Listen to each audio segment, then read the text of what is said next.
Hi అండి, శ్రీనివాసం నుంచి నేను పార్థని. ఈరోజు ఒక మంచి టాపిక్ ఏంటంటే సమ్మర్ అయితే మొదలైపోయింది కదా. పిల్లల పరీక్షలు చాలా మటుకు పూర్తి అయిపోయాయి. ఇంకా రిజల్ట్ వచ్చే టైము, కొంతమందికి రిజల్ట్ వచ్చాయి.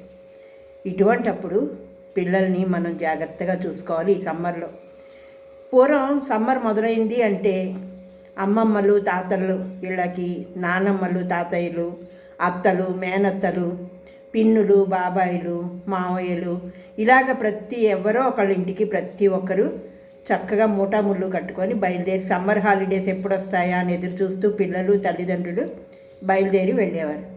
ఇప్పుడు ఆ గోలే లేదు కదా. ఎందుకు ఇలా తయారైంది? అసలు పిల్లలు అమ్మమ్మలు తాతయ్యలు ఇంటికి వెళ్ళడానికి కానీ లేదు, చక్కగా వాళ్ళతో స్పెండ్ చేయడానికి కానీ అసలు పిల్లలే ఇష్టపడట్లేదు. ఎందుకు? ఇప్పుడు ఈ హైదరాబాదే కాదు, ఈ సిటీస్లో పిల్లలు లగ్జరీ లైఫ్లకి అలవాటు పడిపోయి. మెయిన్ చెప్పాలంటే అసలు పూర్వం చిన్నప్పుడు మేము అమ్మమ్మ తాత ఇంటికి వెళ్ళడం అని కానీ పెద్దవాళ్ళందరూ కూడా మేనత్తలు మేనమావలు పిన్నులు బాబాయిలు ఇలా వెళ్ళడం చక్కగా ఎండల్లో తిరగకుండా మా పెద్దవాళ్ళు ఈ గుజ్జనగూళ్ళని చింతపిక్కల ఆటలు ఇండోర్ గేమ్స్ అన్నీ చక్కగా ఆడుకునేవాళ్ళం. ఇప్పుడు ఆ గోలే లేదు. ఇప్పుడు సింగిల్ ఫ్యామిలీసే కదండి, ఉమ్మడి సంసారాలు ఎక్కడున్నాయి? అక్కడ అత్తామామలతో కలిసి ఉండే కొడుకు కోడళ్ళు లేరు, అల్లుళ్ళు కూతుళ్ళు లేరు. అలాంటప్పుడు పిల్లలకి తల్లిదండ్రులకి పిల్లలు. కానీ ఆ పిల్లలకి కూడా తల్లిదండ్రులు దూరం అయిపోతున్న క్షణాలు మొదలైపోయాయి కదా. ఇద్దరు ఈ కాలం పరిస్థితిని బట్టి ఇద్దరు ఉద్యోగాలు చేయాలి. ఇలాగ ఉద్యోగాలు చేయాలి అంటే పిల్లల్ని కొంచెం దూరం పెట్టవలసి వస్తోంది. వాళ్ళకి మనం తప్పు పట్టలేం. కానీ ఏంటంటే ఇద్దరు ఉద్యోగాలు, ఎవరి పనుల్లో వాళ్ళు. ఇప్పుడు ఈ పిల్లలు ఏం చేస్తారు? స్మార్ట్ ఫోన్లకి అలవాటు పడిపోతున్నారు. ఈ సింగిల్ ఫ్యామిలీస్ అవడం వల్ల వాళ్ళతో మాట్లాడే వాళ్ళు ఉండరు, వాళ్ళతో గడిపేది ఉండదు. పూర్వం అమ్మమ్మలు తాతయ్యలు ఉండి నానమ్మలు ఉండి పిల్లలకి చక్కగా కథలు చెప్పడం అని, నీతి కథలు చెప్పడం అని, వాళ్ళని ఆడించడం అని చేసేవారు. ఇప్పుడు అవన్నీ ఎక్కడున్నాయి? ఆ రోజులే లేవు కదా. అందుకేంటంటే పేరెంట్స్ చాలా జాగ్రత్తగా ఉండాలి. ఈ స్మార్ట్ ఫోన్స్ అలవాటు అయిపోయి ఓ మూల కూర్చొని వాళ్ళు ఏం చేస్తున్నారన్నది మనకు తెలియదు, ఆ ఫోన్లో ఏం చూస్తున్నారు అన్నది తెలియదు.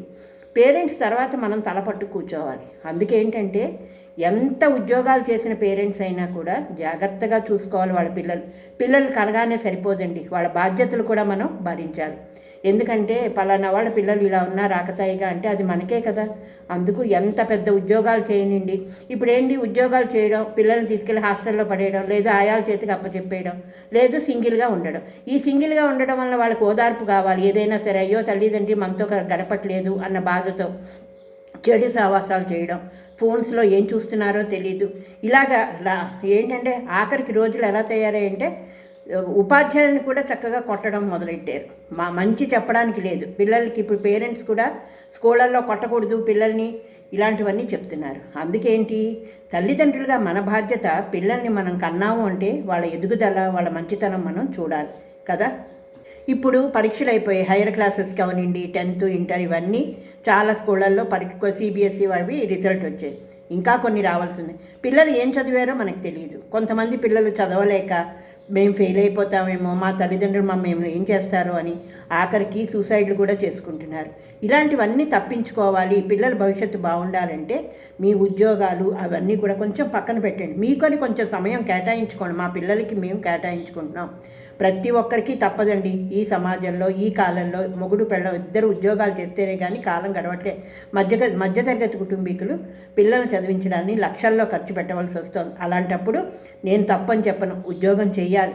అయినా కూడా పిల్లల భవిష్యత్తు గురించి కొంచెం వాళ్ళు సమయం కేటాయించి పిల్లలు ఏం చేస్తున్నారు, ఎవరితో తిరుగుతున్నారు, ఫోనుల్లో ఎవరితో ఏమి చూస్తున్నారు, ఇవన్నీ చూసి కొంచెం సమయం వాళ్ళతో ఆడుకోవడం, వాళ్ళని బయటికి తీసుకెళ్ళడం, వాళ్ళని కొంచెం బూస్టింగ్ ఇవ్వడం అన్నమాట. వాళ్ళకి మీకు మేము ఉన్నాము అని అలాంటివి చేస్తే ఏంటంటే తల్లిదండ్రులు మమ్మల్ని చూసుకుంటున్నారు అనేసి.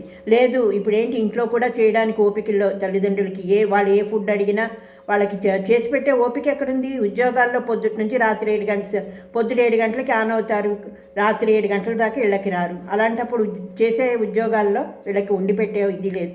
ఆన్లైన్లో ఆర్డర్స్ ఇచ్చుకోవడం, పిల్లలే ఆర్డర్స్ ఇచ్చుకుంటున్నారు, ఇంకా పెద్దదాకా ఎందుకు. అలాంటప్పుడు ఆ జంక్ ఫుడ్కి అలవాటైపోయి పిల్లలు ఒబెసిటీతో బాధపడుతూ లేనిపోయిన ఆరోగ్య సమస్యలు వస్తూ ఇవన్నీ మనకు అవసరమా? అందుకు తల్లిదండ్రులకి నా వంతు సహకారంగా నేను చెప్పేది ఏంటంటే, కొంచెం ఓపిక పట్టి పిల్లల మీద ధ్యాస పెట్టండి. పిల్లలు ఏం చూస్తున్నారు, పిల్లలు ఎలాగున్నారు, పిల్లల భవిష్యత్తు ఏంటి, మనం కన్నాం కదా. తర్వాత ఆరోగ్య సమస్యలు వస్తే ఎవరండి బాధపడేది? లక్షల్లో ఇప్పుడు ఒక్కసారి డాక్టర్ దగ్గరికి వెళ్తే 1000 రూపాయలకి తక్కువ ఉండదు. అలాంటిది ఆరోగ్య సమస్య వస్తే ఖర్చు పెట్టేది ఎవరు, మనకి ఇన్వెస్ట్ చేసేది ఎవరు? పూర్వం తాతలు ముత్తాతలు ఉండి ఆ ఇన్వెస్ట్మెంట్ ఉండేది. ఇప్పుడు ఏం లేదు, వచ్చింది వచ్చినట్టు మనం తినేస్తున్నాం. ఇంకా మనకి దాచుకునేది ఎక్కడుంది? అందుకు పిల్లలకి కొంచెం జాగ్రత్తగా ఉండి వాళ్ళు ఏం అడిగితే అది చేసి పెట్టి, కొంచెం ఈ సమ్మర్ అంతా కూడా పిల్లలకి జాగ్రత్తగా చూసుకోండి.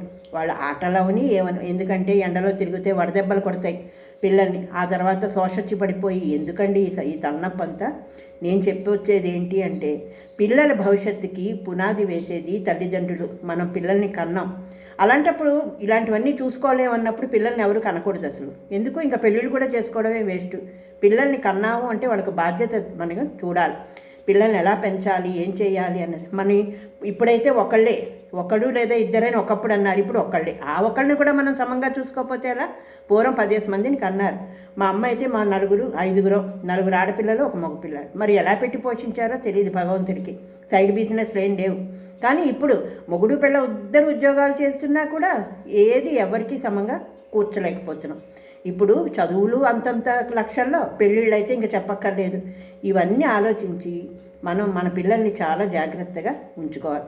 ఈ సమ్మర్లో పిల్లల్ని అస్సలు రోడ్డు మీద వదలకుండా వాళ్ళని ఇంట్లోనే చక్కగా వాళ్ళకి ఏదో ఒక ఇండోర్ గేమ్స్ అని అలవాటు చేసి, పిల్లలవని పెద్ద పిల్లలవనండి, చిన్నపిల్లలవని లేదు, కోచింగ్ సెంటర్స్లో జాయిన్ చేయండి. ఏదో ఒక గేమ్ ఆడడం అనో, ఏదో ఒక చెస్ అనో, ఏదో వాళ్ళకి ఏది ఇంట్రెస్ట్ సబ్జెక్ట్ ఉంటే దాంట్లో జాయిన్ చేయండి.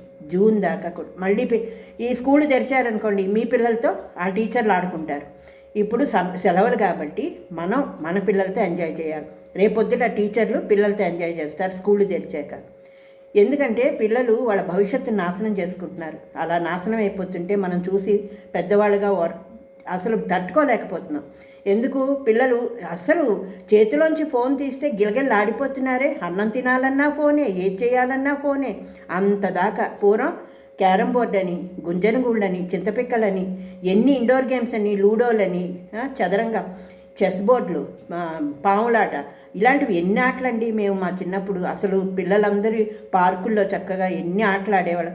అలా ఆడితే ఏంటంటే మనలో ఉన్న వీక్నెస్లు కూడా బయటపడతాయి. అలా ఏం లేదుగా. ఇప్పుడు గుజ్జల్లా కూర్చొని కుర్చీల్లో చక్కగా స్మార్ట్ ఫోన్లు పట్టుకొని ఎవరైనా మళ్ళీ ఇంకా చూస్తారేమో అనేసి ఇలా మూలకి దాక్కొని ఇలాంటివన్నీ వాళ్ళు ఏం చూస్తున్నారో మనకు తెలియదు. పేరెంట్స్ పట్టించుకోవట్లేదు. నేను చెప్పేది, నేను తప్పుగా ఎవరి పిల్లల గురించి నేను చెప్పట్లేదండి. ఇప్పుడు జరుగుతున్న సమయం, ఈ సందర్భంలో జరుగుతున్నవే నేను మీ కళ్ళ ముందుకు తీసుకొచ్చా. పేరెంట్స్గా పిల్లల్ని ఎండలో జాగ్రత్తగా చూసుకోండి, వడకొట్టకుండా చూసుకోండి. చక్కగా వదులు బట్టలు వేసుకొని వాళ్ళకి టైంకి ఇంత ఫుడ్ పెట్టి, చల్లని మంచినీళ్ళు, మజ్జిగలు ఇచ్చి మీ పిల్లల్ని మీరు కాపాడుకోండి. ఇంతకన్నా మరి నేను ఒక పెద్దదాన్నే, నాకు 67 ఏళ్ళు వచ్చిన దాన్నే. ఇవన్నీ చూస్తుంటే కొంచెం బాధగా అనిపిస్తుంది. ఈ సమ్మర్ అనే కాదు, పిల్లలు మన ఎంత మూడు పిల్లలిద్దరు ఈ జంట మనం ఉద్యోగాలు చేస్తున్నా కూడా పిల్లలతో కొంత సమయం మనం వాళ్ళకి కేటాయించాలి. అది రాత్రి 1 గంట అవనండి, 1 అరగంట అవనండి. ఏం చేస్తున్నారు, ఏం చదువుతున్నారు, మీకేంటి అవసరం, మీకేం కావాలి, ఇలాగ మనం మాట్లాడితే తల్లిదండ్రులు పట్టించుకుంటున్నారని వాళ్ళకు కూడా ఒక ఆనందం ఉంటుంది. వాళ్ళు అడిగింది మనం చేస్తూ ఉన్నా ఏదో ఒక సమయం వాళ్ళని బయటికి తీసుకెళ్ళడం అని కానీ, ఒక సినిమా అని కానీ, లేకపోతే ఒక బజార్ అని కానీ, ఒక ఊరని కానీ, వాళ్ళు ఏదో ఒక అడుగుతూ ఉంటారు, ఏదో తినడానికి కానీ. ఏంటంటే మనం పిల్లలకి ఏదో ఒక రూపాన్న వాళ్ళని సంతోషపెట్టాలి. అలా సంతోషపెట్టకుండా మన పనులు మనం చేసుకుంటూ పోతుంటే మరి పిల్లలకి ఎవరి దగ్గర ఉంటారు? పూర్వం ఏమిటో అమ్మమ్మ తాత ఉండేవారు, వాళ్ళని ఉంచుకొని చూసుకునేవారు. ఇప్పుడు ఎక్కడండి, సింగిల్ ఫ్యామిలీస్ కదా అన్నీను. అమ్మమ్మ తాతలు ఎక్కడ ఉండట్లేదు, నానమ్మలు తాతలు వీళ్ళందరూ లేరు. అందరూ పల్లెటూళ్ళలో ఉంటే వాళ్ళు ఏదైనా మంచి చెప్తే వీళ్ళకి చెడుగా ఉంటుంది కదా. అందుకేంటంటే సింగిల్ ఫ్యామిలీస్ ఎక్కువైపోయి పిల్లల్ని చూసుకునే వాళ్ళు ఎవరు లేక ఇప్పుడు ఈ బాధలు మాట. అందుకు నేను ఎవరి గురించో ఉద్దేశించి ఏమీ చెప్పట్లేదు. ఇప్పుడు సమ్మర్ మొదలైంది కాబట్టి మన పిల్లల్ని మనం జాగ్రత్తగా చూసుకోవాలి. కాబట్టి మీ పిల్లల్ని మీరు ఎలా కాపాడుకుంటారు, వాళ్ళ భవిష్యత్తుని ఎలా తీర్చిదిద్దాలి అన్నది ఒక సమ్మరే కాదండి, ఎప్పుడైనా సరే తల్లిదండ్రులు పిల్లల బాధ్యతలను కొంచెమైనా తీసుకొని వాళ్ళని ఒక పిల్లని కన్నాము అంటే పలానా వాళ్ళ పిల్లలు ఒక స్టేటస్లో ఉండాలని కదా మనం గణించుకుంటూ పోతే వాళ్ళ పిల్లలు బాగుపడకపోతే మనం అది ఆ సంపద ఉంటే లాభం ఎంత? లాభం లేదు కదా. మన పిల్లలు చక్కగా చదువుకొని వాళ్ళు ఒక ఉన్నత స్థానానికి వెళ్ళి వాళ్ళు తింటూ ఒక 10 మందికి వాళ్ళు సాయం చేస్తే అది గొప్ప. పలానా వాళ్ళ పిల్లలు చూసావా ఎంత చక్కగా చదువుకున్నారు, వాళ్ళు నలుగురికి సాయం చేస్తున్నారు. అంతేగాని ఇలాగా చెడిపోయి సహవాస దోషాల వల్ల చెడిపోయి వాళ్ళు ఏంటంటే తల్లిదండ్రి పట్టించుకోరు. ఎవరైనా వాళ్ళకి కొంచెం ఓదార్పుగా ఉంటే ఆడపిల్లవని మగపిల్లలవని వాళ్ళల్లో స్నేహాలు ఏర్పరచుకుంటున్నారు. అది తప్పుదారి పట్టి లేనిపోయిన గోలలు అవుతున్నాయి. కొంతమంది ఏంటంటే డబ్బే ముఖ్యం. ఇప్పుడు ఆప్యాయతలు అనురాగాలు తల్లిదండ్రులు ఇలాంటివి ఏమీ లేవు, అంతా డబ్బుతో మయం.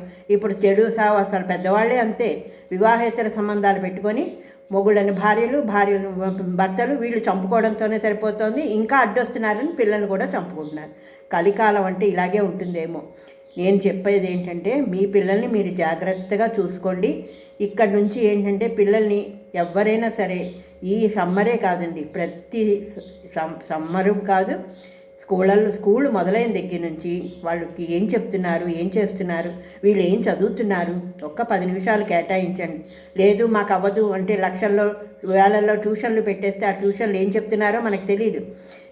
అది మంచిగా పిల్లల్ని దారిలో మనం తీసుకెళ్తే బాగానే ఉంటుంది. ట్యూషన్లు పెట్టుకోండి. ఇప్పుడు తండ్రికి వీలుండదు, తల్లికి చదువు రాదు, ఏదో ఉద్యోగం చేసుకుంటుంది తనకి కూలో నాలో, అలాంటప్పుడు పిల్లల్ని హాస్టల్లో పెడతారు. మళ్ళీ వెళ్ళి మంచి చెడ్డలు కనుక్కోవాలి. మన పిల్లలు ఎలా ఉన్నారు, ఏంటి, ఎలా చదువుతున్నారు అన్నదైనా మనం కనుక్కోవాలి కదా. అది నేను చెప్పేది. అంతే. ఇదండి ఈ సమ్మర్లో మీ పిల్లల భవిష్యత్తు మీరు జాగ్రత్తగా చూసుకుంటే మనం 3 పువ్వులు 6 కాయలుగా ఉన్నట్టు మన పిల్లల భవిష్యత్తు ఉంటుంది. తప్పుగా చెప్పానని మీరు కానీ అనుకుంటే నన్ను మన్నించండి. లేదమ్మా మీరు బాగానే మాట్లాడారు అంటే ఒక లైక్ ఇచ్చి ఒక కామెంట్ పెట్టండి. ఇంతకన్నా నేను మాట్లాడేది ఏం లేదు. ఉంటానండి, మీ పార్థ.